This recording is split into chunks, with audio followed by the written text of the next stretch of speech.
In the last video, we looked at, or started looking at, the costs of inflation. So in that video, we covered the first two, the idea of price confusion and money illusion, and how inflation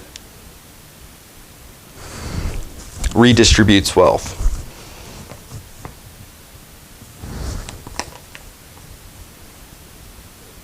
In the last video, we started looking at the different costs of inflation.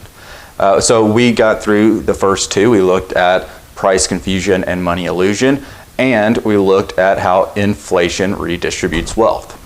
In this video, we're going to be looking at the last two, so how inflation interacts with taxes and how inflation is painful to stop. Before we go too deep into this one, before we really get into it, one thing I want to note, I believe in your textbook it says this part is called inflation interacts with other taxes. The reason for this is because some people consider inflation a tax. This is because we know that governments are often borrowers, their citizens are often the lenders, and governments also have the ability to increase the money supply, which will increase the inflation rate. And we know that if the expected inflation rate is lower than the actual inflation rate, then wealth is transferred from lenders to borrowers. So governments could try to increase the amount of inflation in order to be able to pay off their debts more quickly / not actually have to pay the real amount, if you're looking at it in terms of real prices. But other than that, they do also interact with other taxes. So the reason for this is because most tax systems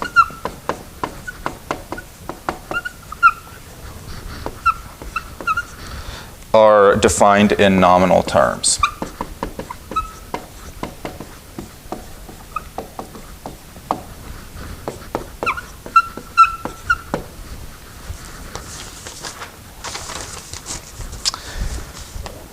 So why is this a problem?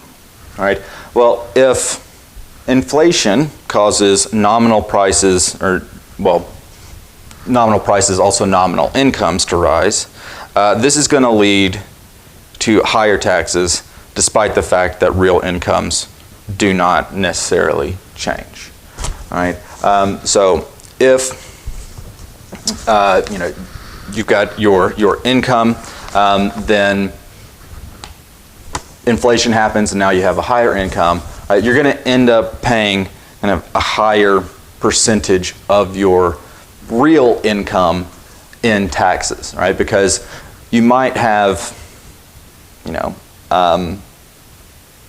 essentially, if you are kind of making more, especially in our progressive tax system, where the higher up in the tax brackets you go, the more you have to pay for that last amount of money. One, you could get pushed into a higher tax bracket, so your tax rate is going to be higher, your overall tax rate. Even if you don't switch brackets, you're still going to have that income that they are acting as though it is additional income, but it's really the same income in real terms, But you're now having to pay a higher percentage of it in taxes. So inflation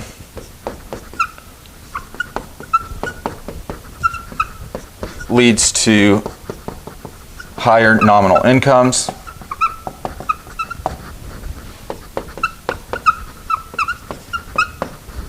which leads to higher taxes. And again, this is without necessarily knowing if your real incomes have increased or changed at all, and probably in some cases they will, some cases they won't, of course. That's going to depend on individuals. But again, this is how inflation can interact with other taxes. Making those nominal incomes higher, leading to higher tax rates and larger amounts of your real income being taxed and sent to the government. All right, then our last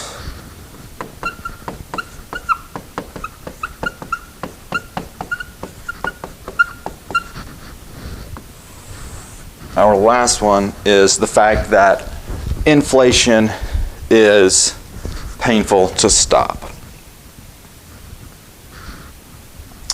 All right, especially if you have really pretty high inflation, it can be very painful to stop.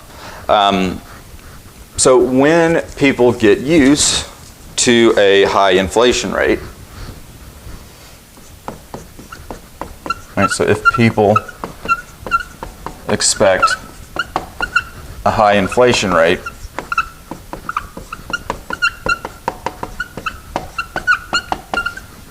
they are going to build contracts around those. All right, then say contracts are made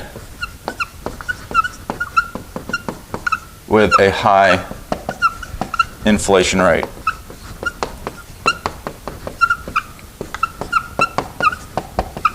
In mind.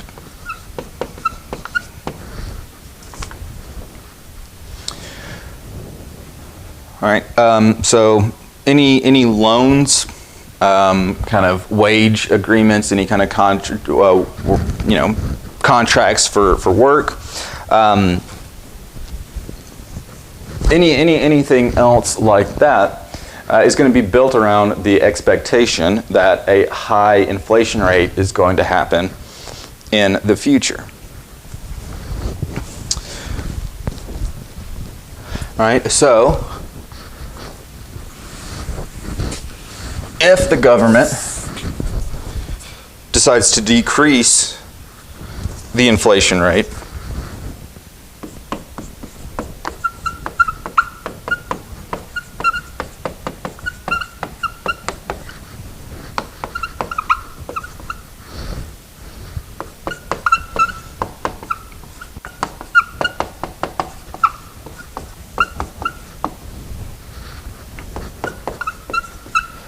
then those expectations about the inflation rate in the future, right,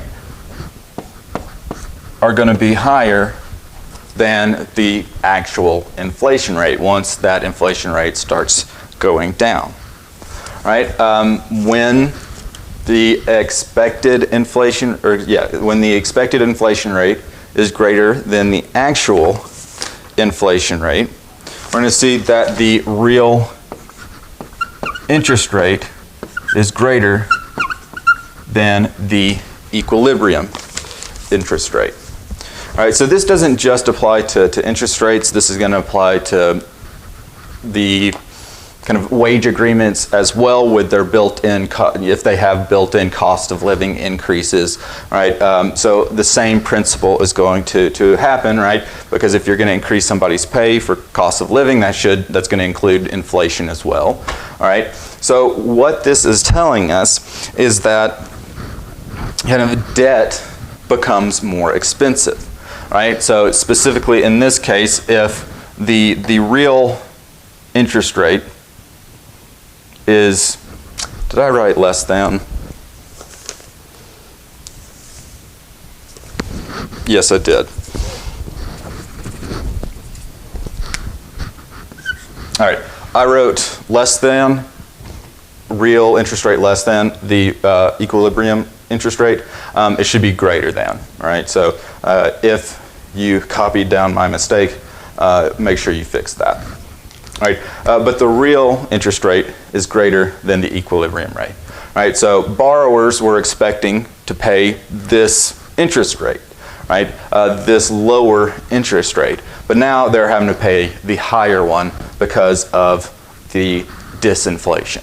All right, this makes any loans more expensive, right? That's why we say that wealth is transferred from borrowers to lenders in this case, right? Because they're having to pay a higher amount than they had expected to, right? This also means that those contracts, if they have, any kind of built-in, well, one, even if it's just a contract, just a regular, like a 1-year contract or whatever, right?